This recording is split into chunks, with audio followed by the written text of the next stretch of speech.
नमस्कार। अभी हमारी मौजूदगी मधुबनी के झंझारपुर में है और झंझारपुर में आए हुए हैं। यही जो ट्रेन हादसा जो हुई थी, इसमें यह जो बगल में जो आप देख रहे हैं, इनका दो परिजन खो गया है। सरकार भले ही दावे बड़े दावे कर ले कि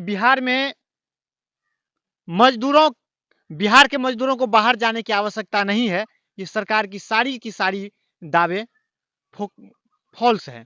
बता दूं आपको कि सरकार सिर्फ और सिर्फ अपनी पॉकेट भरने के लिए, अपनी संपत्तियां बढ़ाने के लिए यहाँ के जो राजनेता नेता लोग होते हैं, वो होते हैं। और इनके साथ ये जो बगल में जो आप शख्स को देख रहे हैं, इनको हम इसलिए के शख्स बोल रहे हैं कि अपने आंखों के सामने अपने दो परिजन को लाखों हजारों की भीड़ में से ढूंढ निकाला है। कहा जाता है ना कि दोस्तों, अपने तो अपने होते हैं। वही हो गया दोस्त, कि कारण कि इतने लाश में से अपने को ढूंढना कोई बहादुर ही ढूंढ सकता है। उनका वो जिगरा था और उनमें जो हिम्मत थी, वो दाद देने वाली हिम्मत थी, जिन्होंने इतने भीड़ में अपने लाश को, अपने परिजन को, अपने साथी को पहचान लेना कोई कम बहादुरी नहीं है। आइए हम इनसे जानते हैं कि आपने इतनी भीड़ में कैसे आप अपने भतीजे और बहनोई को पहचान लिए।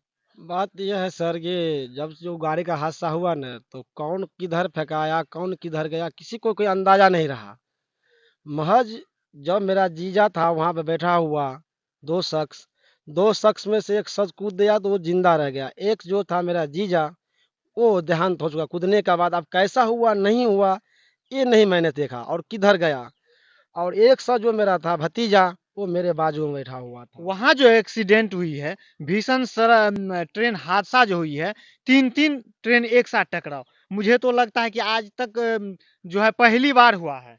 ये तीन बात तीन तो सर मैं भी लाइफ में कभी नहीं देखा था ऐसा घटना घटते हुए। और ऐसा ट्रेन जो ठक ठोकर आपस में लगी है, जो माल ट्रेन के ऊपर ये जो करमंडल है, इसका पूरा इंजन जो है ट्रेन के बोगी में चला गया था, ऊपर ऊपर चला गया था। और जहां तक का ये सवाल रहा, पटरी दोनों उखड़ करके दोनों पटरी। आपके साथ 9 जने थे। 9 जने में 2 जने आपने खो दिए, 7 सुरक्षित आए हैं। तो उस समय में आपका फेस काफी वायरल हो रहा है, काफी टीवी पे, आप न्यूज चैनल पे आपको देखा जा रहा है। आपने किस सूझबूझ से अपनी जान, अपने परिजन को ढूंढे। मैंने वहां सर ऐसे माहौल देखा, जुल्लाहास इतना पड़ा हुआ है, किसी का आदमी यहाँ नहीं देख रहा हूँ, किसी का मौजूदगी नहीं देख रहा हूँ। आखिर इतना घटना घट गया, आदमी क्यों नहीं रहा है। हॉस्पिटल खाली भरा हुआ है, कोई कुछ बोल नहीं रहा है, आपकी देख रहा उम्र है। कितना है लगभग।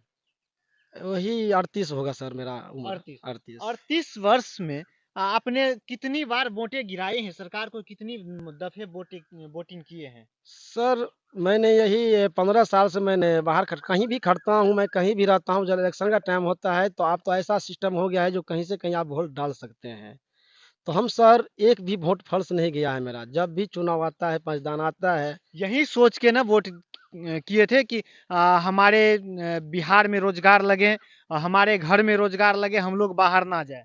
बिल्कुल एक सर। चीज बताएंगे, बिहार जब जाते हैं तो बिहार को बिहारियों के नाम से गाली दिया जाता है। ये बात तो हकीकत है सर। हमारा ये जो कुछ दिन पहले तमिलनाडु में हादसा हुआ है, खुद मैं वहाँ पर भी हुआ हादसा में, कितने परिजन छोड़ के भागे आए चने। मैं भी वहीं पे सन्मुख हूँ, मैंने सबसे पीछा के आया हूँ वहाँ से। फिर भी मैंने हिम्मत बांध के रहा हूँ। हकीकत गप वहाँ पर भी है। तमिलनाडु में आप उस समय में थे जब बिहारियों को मार रहा था। मैं वहाँ पे सन्मुख हूँ, जब पूरा तमिलनाडु बिहारी से खाली हो गई, मैंने जहाँ जंक्शन है। यहाँ तो सरकार बड़े बड़े दावे कर रहे हैं, और मनीष कश्यप का नाम तो सुने होंगे। जी सर। मनीष कश्यप के ऊपर एनएसए लगा दिया गया है, और ये कहा गया है कि तमिलनाडु में बिहारियों के साथ कोई अभद्रता नहीं हुआ था। नहीं, ये वहाँ का सरकार और ये जसवी यादव मिले जुले हैं सरकार। ये कोई राज ना बताए, बस ये राज दोनों का चल रहा है, इसमें साजिश रचा हुआ है। ये बात मानने को पड़ेगा आदमी को। खैर, वो मुद्दा को छोड़िए। आप जो मतलब आपके जो भतीजे और बहनोई का जो डेथ हुआ, उस समय में कितने देर बाद प्रशासन आपके पास पहुंची है। सर 1 डेढ़ 2 घंटा के बाद वहाँ का लोकल प्रशासन पहले आया, उड़ीसा का। कितना बढ़िया रिस्पॉन्स रहा वहाँ के प्रशासन का। प्रशासन सर कुछ कर नहीं रहा है, कुछ नहीं, सिर्फ आया। पूछ भी रहा हूँ, सर मेरा लाश वहाँ पर आया हुआ, सर सर लाश उठा के मेरा यहाँ रखवा दो। कोई किसी को सुन नहीं रहा है, सिर्फ वहाँ जा रहा है, यहाँ से यहाँ आ रहा है, देख रहा है ऐसा घटना घट रहा है, ना किसी को फोन कर रहा है, ना किसी एम्बुलेंस वाला आ रहा है, ना कोई व्यवस्था किया जा रहा है। बाद में एक मीडिया वाला आया, उसको धन्यवाद देना चाहिए, जो भी चैनल से हो बेचारा, चाहे टीवी चैनल से हो, कोई भी न्यूज वाले हो, वो आया मेरे पास डायरेक्ट। मैंने परिजन को लेके, शक को लेकर के ऐसे बैठा हूँ, रो रहा हूँ चिल्ला चिल्ला करके, मुझे हेल्प चाहिए, मुझे हेल्प चाहिए। कोई नहीं सुन रहा है। फिर मैंने रोते रोते रोते रोते मेरा माइंड गड़बड़ हो गया, जैसे पागल हो चुका था मैं, ऐसे हो गया मैंने उस भी हालत में, मेरे पास एक लड़का था, खुद का मेरा लड़का, मैंने तो उसको मतलब बोला। आप अपने बेटा को भी ले गए थे? मेरा लड़का भी था कितने सर। उम्र का होगा लगभग? वो सर वो भी 17-18 साल का वो भी है। क्यों नाबालिग को क्यों ले गए थे? सर क्या करें, हमारा पास सर मजबूरी है, तभी तो हम जाते हैं, कोई शौक नहीं है सर जो हम बच्चे से कमा के खाए, बस मेरा पास मजबूरी है। आने वाला टाइम में सर ना हम घर बना पाएंगे, ना हम बच्चे को पढ़ा पाएंगे, हम क्या कर सकते हैं सर, ना नौकरी है, ना खेती है, ना खाना है, ना पीना, तो क्या करें। ये तो जाहिर सी बात है कि किसान का बेटा किसान बनता है और नेता का बेटा नेता बनता। जैसे कि नाम नहीं लेना चाहूंगा, किन्हीं का माँ मुख्यमंत्री रहती है, उनका बेटा भी हो जाता है, पति भी हो जाता है, बेटा भी हो जाता है, तो दर पीढ़ी चलते रहता है। वही सेम है, किसान का दादा भी किसान था, बाप भी किसान था, बेटा भी किसान। ये बात तो है सर, बशर्ते जहाँ तक का ये सवाल है, हर डिस्ट्रिक्ट का सरकार पहुंचा वहाँ पे, कुछ सुझाव देने के लिए, कुछ मदद करने के बिहार लिए, का सरकार पहुंचा है? कुछ भी नहीं, कोई सुनवाई नहीं। जैसे कान में रुई दे के नीतीश कुमार सोया हुआ है, उसको कोई पता ही नहीं है हादसा हुआ है, कुछ मालूम नहीं है।